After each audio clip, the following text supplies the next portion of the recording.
और इसके साथ ही वो जो बड़ी खबर जिसका इंतजार हम सभी लोग कर रहे हैं कि इस बैठक में आखिर कौन से विशेष मसौदे पर मुहर लगी, वो साफ हो सकती है अब से थोड़ी देर के अंदर। संसद परिसर से इस वक्त की सबसे बड़ी खबर, उसमें जो लिस्टेड बिल है उसके अलावा भी कुछ महत्वपूर्ण बिल लाए जा सकते हैं। मैं सीधे यतेंद्र से इस वक्त समझूंगी कि कौन कौन से ऐसे बिल हैं जिसको लेकर इंटरनल मीटिंग चल रही है इस वक्त। नमस्कार, जय हिंद, वंदे मातरम। ईपीएस के पेंशन धारकों के लिए बड़ी खुशखबरी। देश भर के 65 लाख पेंशन धारकों के लिए पेंशन वृद्धि को लेकर हुई बड़ी खुशखबरी जारी। अब मिलेगी ज्यादा पेंशन। भूपेंद्र यादव के द्वारा ईपीएस 95 पेंशन को लेकर जारी हुआ एक नया नोटिस, जिसमें कि पेंशन की बढ़ोतरी को लेकर बहुत बड़ा दावा किया जा रहा है। तो कितनी मिलेगी अब आपको ज्यादा पेंशन, और पेंशन में कौन कौन से साथ में बड़े बदलाव देखने को मिलेंगे। तो आज दिन भर की तमाम आपके लिए ईपीएस 95 पेंशन धारक के उन सभी के लिए श्रम मंत्रालय के द्वारा और मोदी सरकार के द्वारा और साथ ही ईपीएफ और सुप्रीम कोर्ट से जुड़ी तमाम महत्वपूर्ण बड़ी खबरों को जानेंगे विस्तार से। आप सभी पेंशन धारक इस वीडियो को ध्यान से देखते रहिएगा। तो पहले बात करेंगे कि भूपेंद्र यादव के द्वारा ईपीएस 95 पेंशन को लेकर क्या बड़ा ऐलान हुआ है, जिसमें कि आपकी पेंशन बढ़ोतरी को लेकर बड़े दावे किए जा रहे हैं। उसके बारे में विस्तार से आपको जानकारी बताएंगे। साथ ही बात करेंगे अगर आप 2004 से पहले बाद रिटायर्ड कर्मचारी हैं, अगर आप भी एनपीएस के अंदर पेंशन धारक आते हैं, तो आप भी मांग कर रहे हैं कि सरकार ओपीएस बहाल कब करेगी। तो ओपीएस की बहाली को लेकर भी बड़ी खबर आ रही है। साथ ही बात करेंगे 18 माह का डीए एरियर को लेकर आपका जो पैसा जो कि अटका हुआ है वो आपके खातों में कब आएगा। तो ओपीएस, ईपीएस और साथ ही एनपीएस को लेकर तमाम आज दिन भर की सभी महत्वपूर्ण बड़ी खबरों को आगे वीडियो के अंदर एक एक करके विस्तार से जानेंगे। तो आप इस वीडियो में अंत तक बनेगा। साथ ही अभी तक आपने इसी चैनल को सब्सक्राइब नहीं किया है तो चैनल को सब्सक्राइब कर दे, बेल आइकन को ऑल पर प्रेस कर दे, ताकि नई वीडियो सबसे पहले आपको देखने को मिलती रहे। तो सबसे पहली बड़ी खबर आ रही है आप सभी के लिए श्रम मंत्रालय के द्वारा आपकी पेंशन को लेकर, तो उसको सबसे पहले जानते हैं। अगर बात करें आपकी पेंशन को लेकर इस तरह की अपडेट होने वाली कि आज आपकी पेंशन को लेकर जो पेंशन का भेदभाव है और उससे भी खत्म किया गया है, और 10 बजे ये बहुत बड़ा फैसला हुआ है।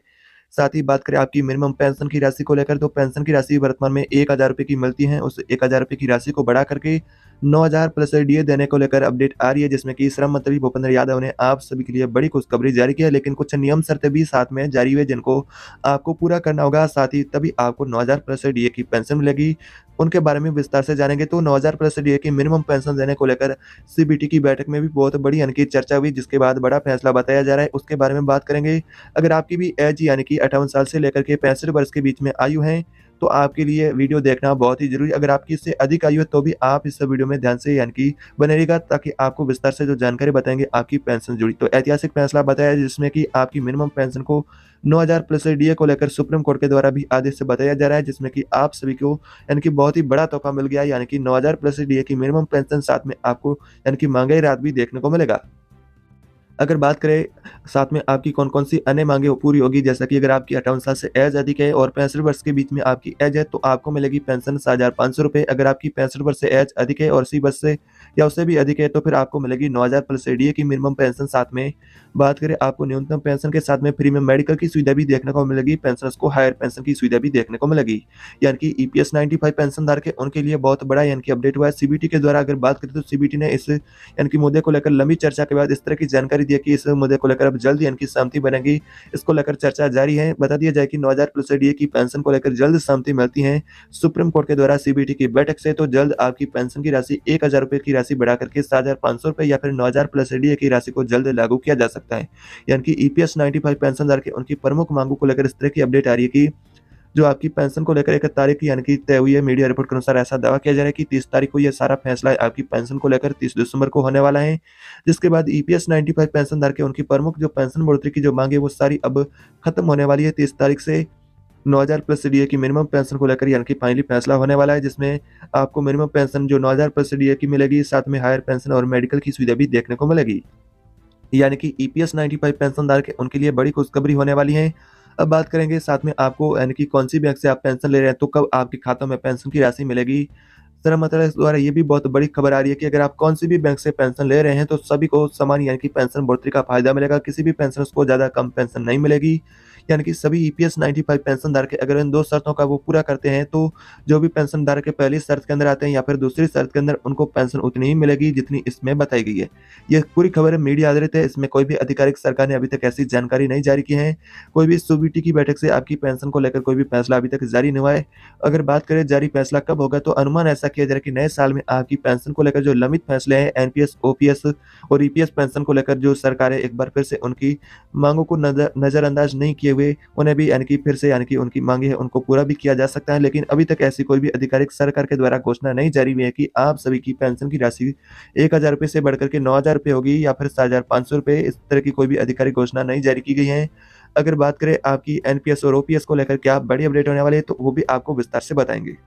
अगर आप यानी कि 2004 से पहले के रिटायर्ड हैं, यानी कि जब आपको पहले ओपीएस मिलती थी जब, और साथ में अगर आप ओपीएस की यानी कि खात्मे हुई उसके बाद यानी कि रिटायर्ड हुए, जैसा कि अगर 2004 के पहले के रिटायर्ड है, 2004 के बाद के रिटायर्ड कर्मचारी है जो ओपीएस की यानी कि सुविधा का लाभ न ले पाए, और जैसे कि 2004 से पहले जो रिटायर्ड कर्मचारी थे उनको जो ओपीएस का फायदा मिला था, उसके बाद के रिटायर्ड कर्मचारी उनको वर्तमान में एनपीएस का फायदा मिल रहा है। अगर बात करें एनपीएस और ओपीएस को लेकर आपके लिए क्या महत्वपूर्ण अपडेट होने वाली है, तो बात करेंगे आपकी एनपीएस संशोधन को लेकर बड़ी खबर आ रही है, जिसमें कि आपकी एनपीएस की राशि वर्तमान में आपको मिलती है, जिसमें कि आप सभी को बहुत बड़ा बदलाव भी देखने को मिल सकता है।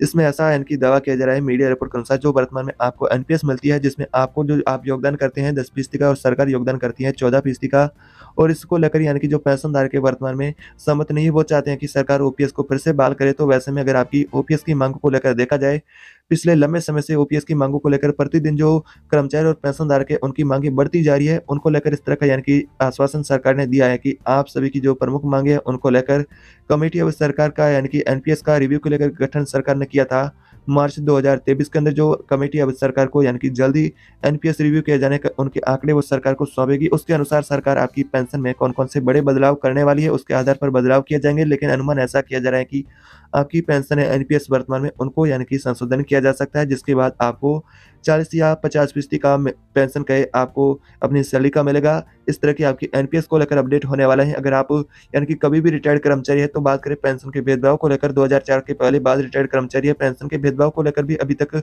सहमति नहीं बनी है। ये अभी तक आपका प्रस्ताव है वो लंबित है। अनुमान ऐसा किया जा रहा है कि जो पेंशनधारक है उनकी जो प्रमुख एनपीएस, ओपीएस को लेकर जो सारी मांगे हैं, उन सभी मांगों को नए साल 2024 में एक बार फिर से उनकी मांगों को पूरा किया जा सकता है।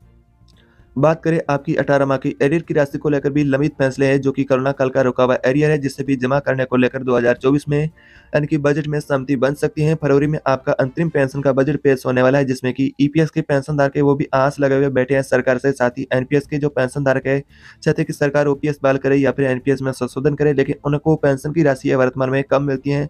उनको मूल वेतन की जो आधी के बराबर पेंशनधारक चाहते हैं उन्हें पेंशन मिले, और जो पेंशनधारक चाहते हैं कि पेंशन का भेदभाव भी खत्म किया जाए, सभी को समान मिले, उनके यानी कि रिटायरमेंट एज के आधार पर उनको पेंशन का भेदभाव नहीं किया जाए, सभी को समान पेंशन मिले। तो इस तरह की आपकी पेंशन को लेकर इस तरह की आज दिन भर की अपडेट होने वाली है। श्रम मंत्री भूपेंद्र यादव के द्वारा भी आपकी पेंशन को लेकर यानी कि विचार किया जा रहा है। श्रम मंत्रालय के द्वारा 15 दिनों को नोटिस भी सरकार को यानी कि सरकार पेंशनर्स को जो यानी कि चर्चा के बीच में इस तरह की यानी कि अपडेट होने वाली है। पेंशनधारकों ने सरकार को नोटिस दिया है, लेकिन सरकार इसको लेकर विचार कर रही है। अगर इसको सहमति बनती है 9000 प्लस डीए की, तो पेंशनधारक उनकी 21000 रुपये की सैलरी लिमिट भी लागू की जा सकती है। लेकिन इस सभी अपडेटों को देखा जाए तो आधिकारिक कोई भी सरकार ने इस तरह की जानकारी है जो आपके लिए नहीं जारी की है कि आप सभी की प्रमुख मांगे है वो अब पूरा किया जाएगा। ये सारी मांगे अभी लंबित है, जिसको लेकर यानी कि विचार किया जा रहा है। 2024 में आप सभी को इन सब मांगों को लेकर यानी कि आपकी जो मांगे उन्हें पूरा किया जा सकता है। तो इस तरह की आज दिन भर की आप सभी की पेंशन को लेकर अपडेट होने वाली है।